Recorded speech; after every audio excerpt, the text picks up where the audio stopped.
vamos falar um pouco aí da história do padrão da RS-232, né?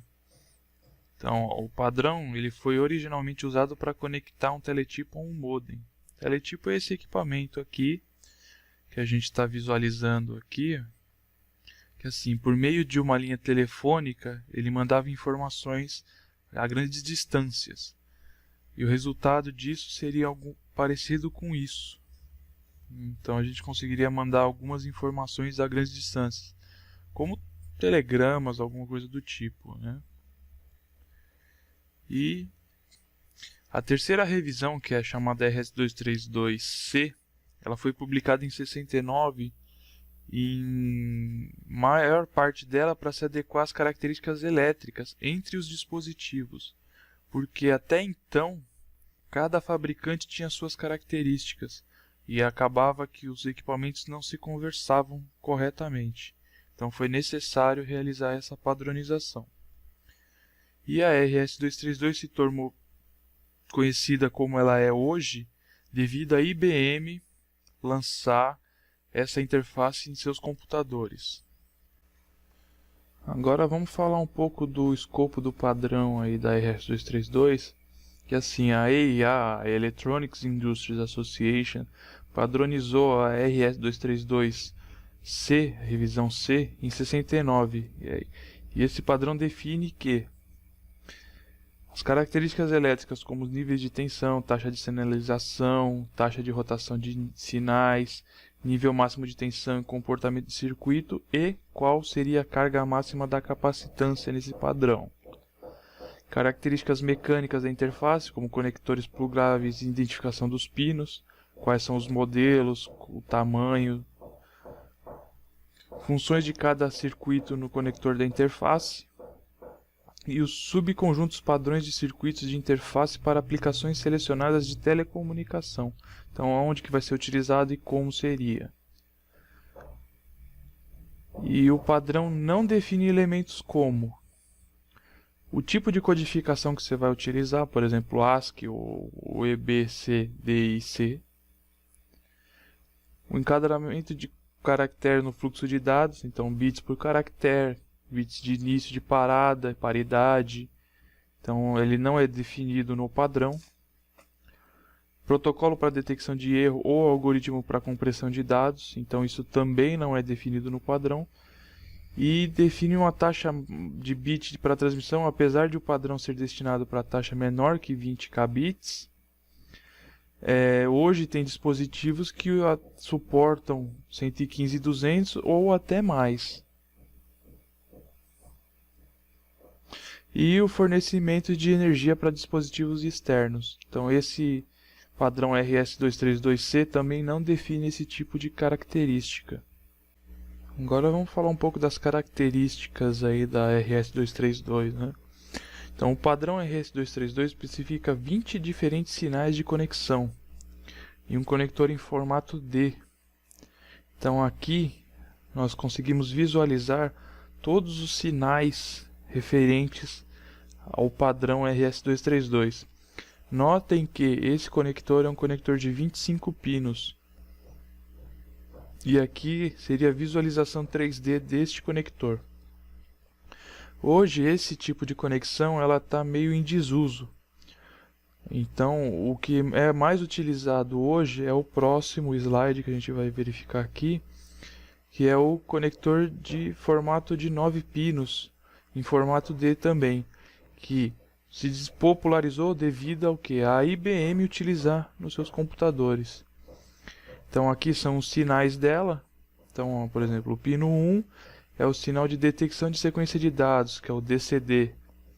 O 6, né, que é o DSR, que é o dados para envio pronto. O RX, que é o de recepção. O RTS, que é requisição para envio. O TX, que é o de transmissão de dados. O CTS é que está limpar para enviar, então quer dizer que ele está pronto para receber os dados. Então, o terminal de dados prontos, que é o DTR, a indicação de ring tone, que é o RI, e o terra de sinal, que é o GND. E notem que nesse conector, o terra de proteção ele está ligado à carcaça e à malha do cabo, né? Então a visualização 3D desse tipo de conector é essa aqui. Então esse aterramento aqui ele está ligado aqui nessa parte metálica. Então, continuando as características, ele é recomendado para conexões curtas, né? Com menos de 15 metros. Por quê? Ó, olhando esse gráfico aqui, então notem que o nosso padrão RS232 ele está compreendido nessa área. Então aqui, como a nossa taxa de transmissão é em megabits, então ele está compreendido entre 10K até 100K, que é a faixa que ele normalmente trabalha hoje. E notem que ele chega próximo a 15 metros de transmissão numa taxa próximo a 10K. Então aqui dá para visualizar bem qual é a taxa de transmissão da RS232.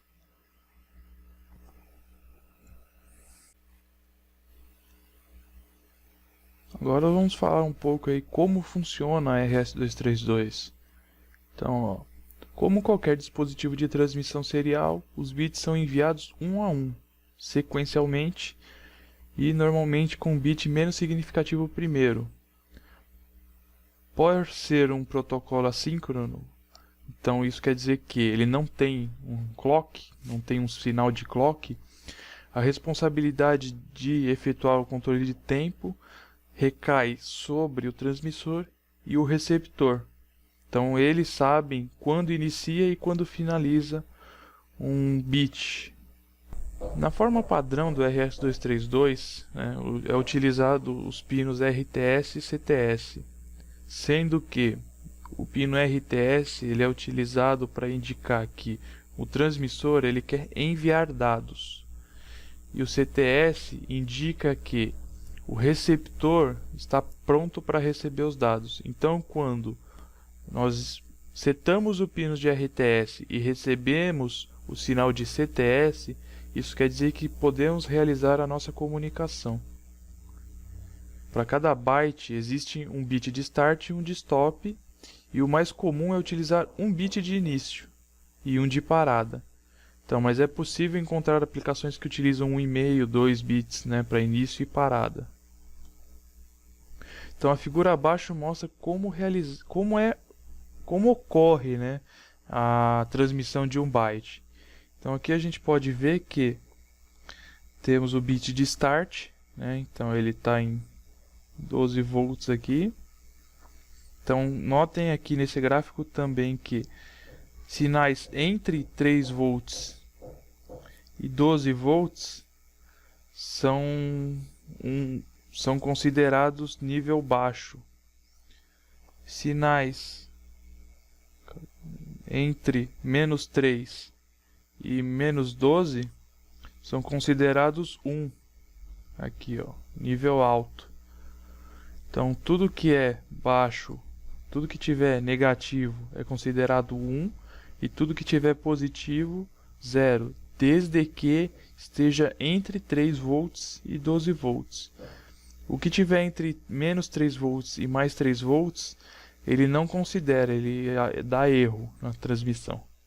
Então notem que aqui a gente está fazendo a transmissão do dado D0 igual a 1, D1 igual a 1, D2 igual a 0, D2 igual a 0, D3 igual a 1, D4 0, D5 0, D6 1 e D7 1.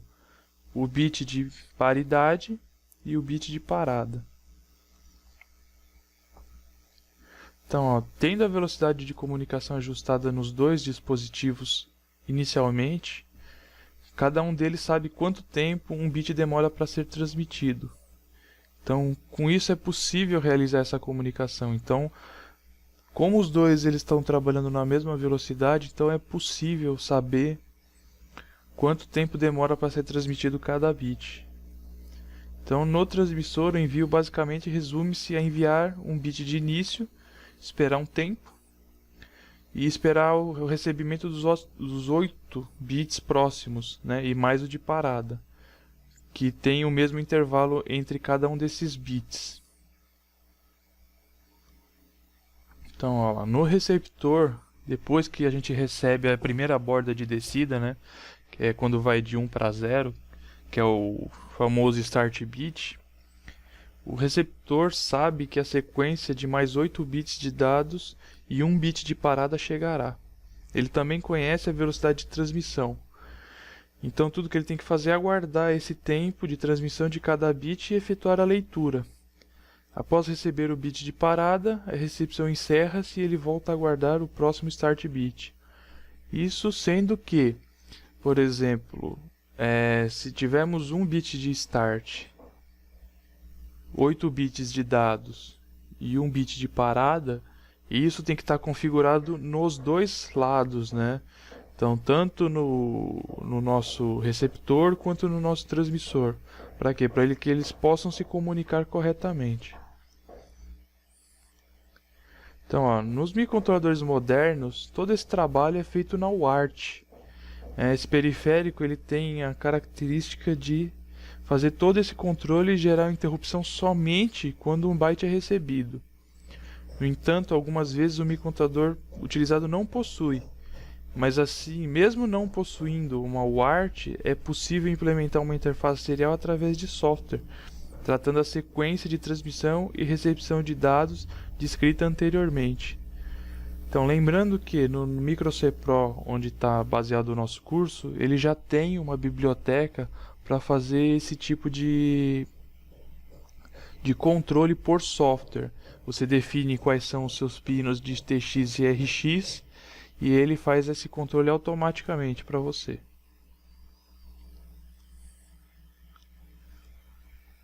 Então, ó, na interface RS232, o nível lógico 1 corresponde à tensão entre menos 3 volts entre menos 3 volts e menos 12 volts. E o nível lógico 0 a uma tensão entre 3 volts e 12 volts. E valores de tensão entre menos 3 e 3 são indefinidos e precisam ser evitados. O estado idle, né, que é o estado de espera da linha, é sempre 1, é sempre negativo. Porém, a maioria dos periféricos que trabalham com portas seriais não utilizam o padrão RS232 para nível elétrico diretamente. Então, como é que a gente faz para trabalhar com eles? A gente precisa utilizar um conversor TTL RS232. E o circuito mais comum assim utilizado para isso é o MAX232, que já possui uma alimentação TTL e já gera sinais na ordem de mais menos 12 volts. Agora vamos falar um pouco aí de canais de comunicação, né? E o que viria a ser esse canal Ralph Duplex.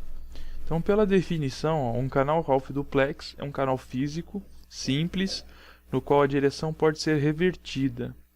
As mensagens podem fluir nas duas direções, mas nunca ao mesmo tempo. Então, por exemplo, em uma chamada telefônica, uma parte fala enquanto a outra escuta. Depois de uma pausa, a outra parte fala e a primeira escuta. Falar simultaneamente resulta em sons que não podem ser compreendidos. Então, isso aí é o que? Você só consegue fazer transmissão, por exemplo, do receptor para o transmissor ou do transmissor para o receptor, sendo sempre um de cada vez, né? E o canal de comunicação Full Duplex. O canal Full Duplex permite que enviam mensagens sejam trocadas simultaneamente em ambas as direções. Ele pode ser visto como dois canais simplex, né, que é o Ralph Duplex. Um canal direto e um canal reverso, conectados nos mesmos pontos. Então isso quer dizer que eu posso, ao mesmo tempo que eu estou recebendo um dado, eu posso estar transmitindo outro. Então esse é que é o canal Full Duplex.